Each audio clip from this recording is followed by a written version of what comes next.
আমরা প্রতিনিয়ত যে মাটির উপর থেকে হাঁটি, এই মাটির নিচে যে কত ধরনের রহস্য লুকিয়ে আছে সেটা যারা মাটি খুঁড়ে বিভিন্ন জিনিস বের করে তারাই জানে। দেখেন এখানে এক ভাই মাটি খুঁড়ে কি বের করার চেষ্টা করছে আমি জানি না, সে কি মাটির ভিতরে কিছু দেখতে পেয়েছে। হ্যাঁ, দেখেন কি যেন একটা দেখা যাচ্ছে, অদ্ভুত এক ধরনের প্রাণী। এই ধরনের প্রাণী মাটির ভিতরে থাকে, যারা এগুলোর খোঁজ করে তারা কিন্তু খুব ভালোভাবেই জানে যে কোথায় গেলে এই ধরনের অদ্ভুত প্রাণীর দেখা পাওয়া যাবে।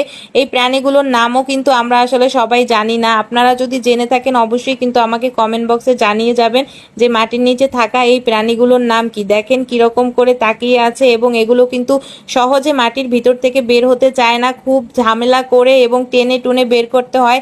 আপনারা ভিডিওটা দেখলেই বুঝতে পারবেন। দেখেন কতখানি মাটি খোঁড়ার পরও কিন্তু তার নাগাল পাওয়া যাচ্ছে না, অনেক চেষ্টা চালিয়ে যাচ্ছে প্রাণীটিকে বের করার জন্য। আমিও দেখার জন্য অধীর আগ্রহে তাকিয়ে আছি যে এটা কি ধরনের প্রাণী বা কি।